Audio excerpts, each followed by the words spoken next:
Students, how are you? I hope you are good at your side. Today I will discuss chapter 4 climate. तो बेटा आज हम chapter climate पढ़ेंगे।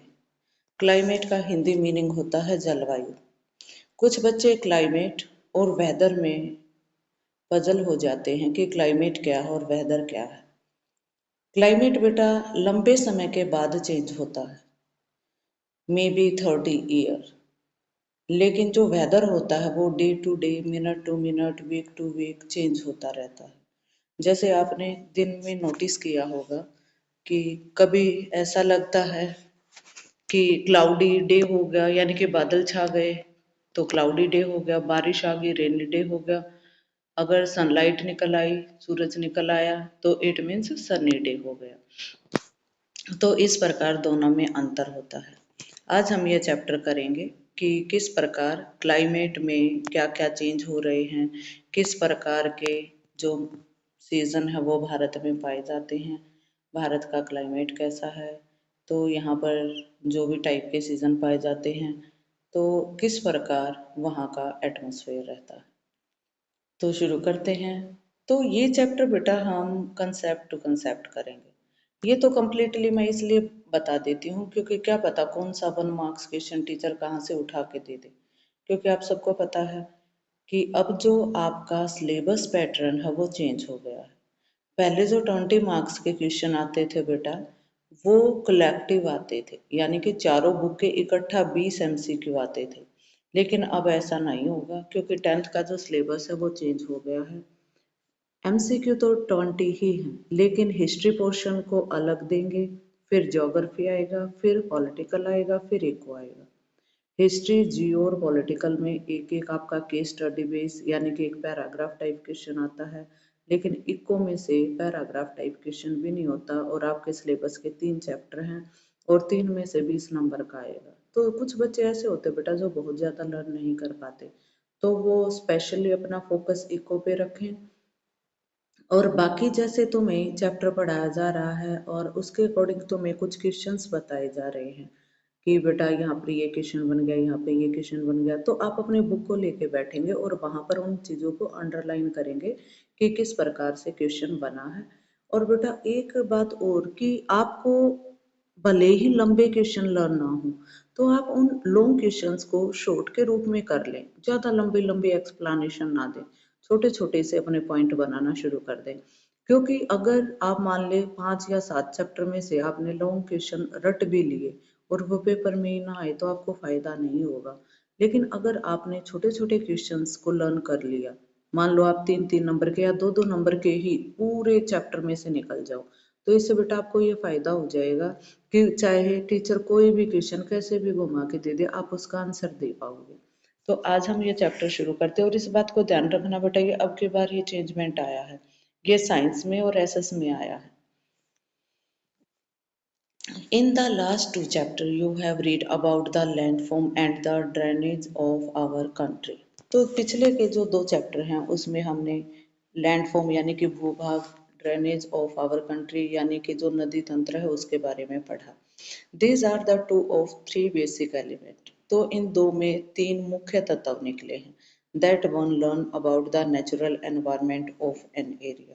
और जिसमें से एक हमने सीखा कि जो हमारा प्राकृतिक पर्यावरण है हमारे एरिया का वो कैसा है। In this chapter you will learn about the third, this is the atmospheric condition.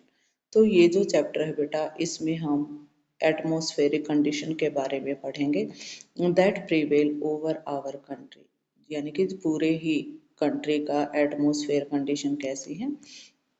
Y do we wear woollen in December, तो यहाँ पर कुछ क्वेश्चन के रूप में आपको समझाया गया है, यहाँ से कोई क्वेश्चन नहीं आना कि क्यों हम दिसंबर में गर्म कपड़े पहनते हैं और why it is hot and uncomfortable in the month of May, और मई का जो महीना होता है उसमें हमें क्यों इतनी गर्मी लगती है, क्यों हम इतना अनकंफर्टेबल फील करते हैं। And why it rain in June and July, क्या कारण है कि भारत में जून और जुलाई में बारिश होती है। The answers to all the questions can be found out by studying about the climate of India. तो जो आंसर हैं इन सभी क्वेश्चंस के जो हम क्लाइमेट चैप्टर को पढ़ के पाएंगे कि क्या ऐसा कारण है। तो बेटा यहाँ से आपका फर्स्ट क्वेश्चन आता है कि what is climate. Refer to the sum total of weather condition and variation over a large area for a long period of time more than 30 years। तो मैंने बताया था क्लाइमेट को हिंदी में जलवायु कहते हैं। तो बेटा जो जलवायु है वो बिल्कुल वैसी ही इसकी वो कैरेक्टरिस्टिक हैं जैसे वेदर की होती हैं, और एक लार्ज एरिया में काफ़ी वेरिएशन होती हैं वेदर कंडीशन की, और ये लंबे समय तक एक जैसी रहती हैं। यानी कि क्लाइमेट में अगर हम चेंज देखते हैं तो वो लगभग 30 से भी ज़्यादा सालों में चेंज होता है। और वेदर क्या है? Weather refer to the state of the atmosphere over an area at any point of time. यानी कि मौसम क्या है, ये भी एक एरिया के एटमॉस्फेयर को बताता है। तो वेदर के जो एलिमेंट हैं वो क्या है? The element of weather and climate are same. अगर हम देखें इनके तत्व तो दोनों के ही सेम है, जैसे temperature, atmospheric pressure, wind, humidity and precipitation. Precipitation को बेटा हिंदी में वर्षण कहा जाता है, क्योंकि प्रिसिपिटेशन में वर्षण का क्या मीनिंग है भाई? ओले गिर जाना, तूफान आ जाना, बारिश आना। तो ये सब किसके रूप हैं? प्रिसिपिटेशन के। अगर यहाँ पर रेन होता तो इट मीन्स पानी ही बरसता, ओलावृष्टि नहीं होती, इसीलिए इसको प्रिसिपिटेशन कहा गया है। You may have observed that the weather condition fluctuate very often even within a day। आपने भी ऑब्जर्व किया होगा जो वेदर कंडीशन है वो फ्लैक्चुएट होती रहती है, एक दिन में भी प्राय कई बार हो सकती है। But these there is some common pattern over a few week और month. I days are cooler and hot, windy और काम, क्लाउडी और bright and wet and dry. इसका एग्जाम्पल बेटा मैंने आपको पहले ही बता दिया था कि कुछ कॉमन पैटर्न कुछ वीक में चेंज हो जाए या मंथ में हो जाए, जैसे दिन ठंडे या गर्म होना, विंडी मतलब हवा तेज चलना या बिल्कुल शांत हो जाना, हवा ही ना चलना, क्लाउडी एकदम से मौसम ऐसा हो गया कि बारिश आने वाली है, बादल छा जाते हैं, और ब्राइट बिल्कुल सनशाइन आ जाती है। जब बारिश होती है तो वेट हो जाता है, नहीं होती तो ड्राई डे हो जाता है। ये वेदर जो चेंज होता है उसको दिखाया गया है। तो यहाँ पर बेटा एक क्वेश्चन तो ऐसे हो जाएगा कि 1 मार्क्स में पूछा तो बेटा इनके डेफिनेशन दे के पूछ लेंगे ये वेदर है या कंडीशन, या 2 नंबर में इनको डिफरेंस पूछ लेंगे। तो ये आपका क्वेश्चन बन गया। On the basis of the generalized monthly atmospheric condition, the year is divided into seasons such as winter, summer और rainy season। तो भाई मंथली एटमॉस्फेरिक कंडीशन के आधार पर साल को सीजन में बांटा गया है। जैसे विंटर सीजन जैसे अब चला हुआ है, समर सीजन जो चला गया है, रेनी सीजन भी चला गया है। The world is divided into a number of climatic region. पूरे ही वर्ल्ड को क्लाइमेटिक रीजन के रूप में बांट रखा है। Do you know what type of climate India has? क्या आप जानते हो इंडिया का क्लाइमेट कैसा है? And why is it so? और ऐसा ये क्यों है? We will learn about in this chapter. तो इसमें चैप्टर में हम इंडिया के क्लाइमेट के बारे में पढ़ेंगे।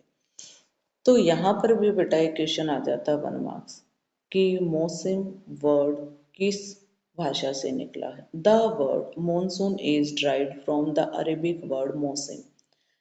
मॉनसून शब्द है जो अरेबिक भाषा का शब्द मौसम से निकला है, और इसका शाब्दिक अर्थ लिटरेरी होता है बेटा, शाब्दिक शाब्दिक अर्थ होता है season. Monsoon refer to the seasonal reversal in the wind direction during a year। Monsoon refer करता है कि जो सीजनल रिवर्सल होता है, यानी कि साल में जब हवाओं का रुख बदलता है, दिशा बदलती है, तो ये सीजन कहलाता है। अब यहाँ पर क्वेश्चन आ गया बेटा कि इंडिया का जो वो क्लाइमेट है वो कैसा है। The climate of India is describe as monsoon type. जो इंडिया का क्लाइमेट है उसे मॉनसून टाइप कहा जाता है। In Asia this type of climate is found mainly in the south and south east. Asia में इस प्रकार का क्लाइमेट है जो साउथ और साउथ ईस्ट दिशा है जो उसमें पाया जाता है। Despite and all over unity in the general pattern there are प्रिसिपिट overall unity in journal pattern. There are precipitable regional variation in climatic condition within the country. इसके बजाय जो ओवरऑल यूनिटी है जनरल पैटर्न में India में, तो यहाँ पर प्रिसिपिटेबल जो रीजन है उसमें भी काफ़ी भिन्नताएं हैं, क्लाइमेटिक जो कंडीशन है कंट्री में उसमें भी काफ़ी भिन्नताएं हैं। Let us take two important element. अब यहाँ पर हम दो महत्वपूर्ण तत्व लेते हैं, टेम्परेचर एंड प्रेसिपिटेशन। तो सबको पता है बेटा, जो वर्षण होता है या तापमान होता है वो हर जगह पे अलग अलग होता है। And examine how they vary from place to place and season to season. अब देखते हैं कि किस प्रकार टेम्परेचर और प्रेसिपिटेशन है वो एक स्थान से दूसरे स्थान पर, एक मौसम से दूसरे मौसम में किस प्रकार अलग अलग होता है। In summer, the mercury occasionally touches 50 degrees Celsius in some part of the Rajasthan desert. तो समर में जो पारा है वो ओकेजनली 50 डिग्री सेल्सियस तक भी पहुंच जाता है राजस्थान का जो डेजर्ट एरिया है। Where is it may be around 20 degree Celsius in Pahalgam in Jammu and Kashmir. जबकि जम्मू कश्मीर का जो पहलगांव स्थान है वहाँ पर टेम्परेचर 20 डिग्री सेल्सियस तक ही होता है। On a winter night, temperature at Dras in Jammu and Kashmir may be as low as -45 degree Celsius. अगर हम यहीं पर बात करें विंटर नाइट की, टेम्परेचर की जो द्रास जम्मू कश्मीर में है वहाँ पर टेम्परेचर -45 डिग्री सेल्सियस तक चला जाता है। तो बेटा वहाँ पर आप देख सकते हो जो आर्मी पर्सन होते हैं उनको कितनी मुश्किलें उठानी पड़ती हैं, उनको बर्फ को पिघलाना पड़ता है और उसको पानी की फॉर्म में लेकर जो भी यूजेस होते हैं वाटर के उससे करते हैं। Thiruvananthapuram, on the other hand, may have a temperature of 22 degrees Celsius. यहाँ पर केरला की जो कैपिटल है थिरुवनंतपुरम, यहाँ पर भी आप देखोगे टेम्परेचर 20 डिग्री सेल्सियस ही होता है। जब इतनी ठंड में भी यहाँ पर आप देख रहे हो बेटा साउथ में टेम्परेचर ज़्यादा नहीं होता, क्योंकि यहाँ मैंने एक बार और बताया था कि मॉडरेट क्लाइमेट होता है जहाँ पर भी वाटर बॉडीज होती हैं। तो वहाँ पर मॉडरेट क्लाइमेट का मीनिंग होता है कि ना ज़्यादा ठंड होना ना ज़्यादा गर्मी होना। Let us now look at precipitation. तो आओ अब हम वर्षण के बारे में पढ़ें। There are variation not only in the form and type of precipitation but also in its amount and the seasonal distribution. यहाँ पर वर्षण की जो फॉर्म और टाइप है उसी में अंतर नहीं बल्कि उसकी अमाउंट और सीजनल डिस्ट्रीब्यूशन में भी है कि कितनी मात्रा में कहाँ पर बारिश होती है। While precipitation is mostly in the form of snowfall in the upper part of Himalaya, जबकि जो प्रिसिपिटेशन है हिमालय रीजन के जो अपर पार्ट है वहां पर बेटा स्नोफॉल के रूप में होती है। जैसे तुम भी सुनते होगे कि भाई हिमालय पर बर्फ गिरी है जिसके कारण नदर्न जो इंडिया है वहां पर ठंड बढ़ गई है, लेकिन अगर बेटा वहां पर स्नोफॉल नहीं होता तो यहाँ पर मैदानी भागों में भी ज्यादा ठंड नहीं होती। It rains over the rest of the country. भाई इसके बाद हम बारिश के बारे में पढ़ते हैं। The annual precipitation varies from over 400 centimeter in Meghalaya to less than 10 centimeter in Ladakh and western Rajasthan. Annual जो प्रिसिपिटेशन है वो मेघालय में 400 सेंटीमीटर से भी ज़्यादा होती है, जबकि लद्दाख और वेस्टर्न राजस्थान है वहाँ पर 10 सेंटीमीटर से भी कम होती है। तो देखते हैं ये इतनी वेरिएशन क्यों है, क्या कारण है कि हर जगह पर इक्वल बारिश नहीं होती। Most part of our country receive rainfall from June to September. अधिकतर जो भाग है कंट्री का उसमें जून से लेकर सितंबर तक बारिश होती है। भाई एक बार ये एनटीए में क्वेश्चन आया हुआ था कि इंडिया में जो बारिश है वो कितने दिनों तक होती है, तो ये आप सबको ही पता होगा कि ये 100 से 120 दिन होती है, ये जून से सितंबर तक होती है। but some parts like Tamil Nadu coast gets a large portion of its rain during October and November.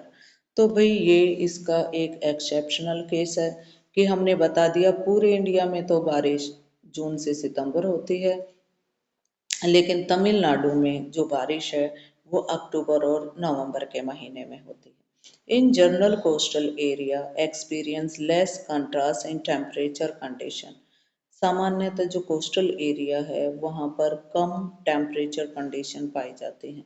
Seasonal contrast are more in the interior of the country. जो सीजनल कॉन्ट्रास्ट होता है वो बेटा देश के अंदरूनी भागों में ज़्यादा दिखाई देता है। इंटीरियर होता है भीतर वाले जो भाग हैं, भीतर वाले जो राज्य हैं। लेकिन कोस्टल एरिया वही तटीय जो समुद्र के किनारे पर जो राज्य हैं वहाँ पर ना ज़्यादा गर्मी होती ना ज़्यादा ठंड होती, तो इसीलिए सीजनल जो कंट्रास्ट है वो वहाँ पर ज़्यादा दिखाई नहीं देते। There is decrease in rainfall generally from east to west in the northern plain. यहाँ पर रेनफॉल जर्नली ईस्ट से वेस्ट की तरफ नॉर्दर्न प्लेन में कम होते चली जाती है। This variation have given rise to variety in lives of people. तो ये जो वेरिएशन है इससे लोगों के जीवन की जो वैरायटी है वो भी राइज होती है। इन टर्म ऑफ फूड दे ईट, मतलब किस प्रकार का वो खाना खाते हैं, किस प्रकार के कपड़े पहनते हैं और किस प्रकार के घरों में रहते हैं। तो बेटा ये तो आप सबको ही पता है, जो मेघालय वाला रीजन है वहाँ पर जो स्टिल्ट हाउस होते हैं, लेकिन अगर आप देखोगे प्लेन एरिया पे में तो यहाँ पर प्लेन एरिया में आप देखते हो हम ग्राउंड फ्लोर पे ही घर बना लेते हैं। अब साउथ में अगर तुम देखोगे कपड़े पहनना और खाना वो लुंगी वगैरह डालते हैं और खाने में मच्छी चावल खाते हैं, जबकि नॉर्दर्न इंडिया में हम चपाती ज़्यादा खुश होकर खाते हैं। तो ये वेरिएशन है जो हमारे खाने और पहनने पर भी इम्पैक्ट डालती है। इसी के साथ बेटा आज की वीडियो समाप्त होती है। Thank you, have a nice day.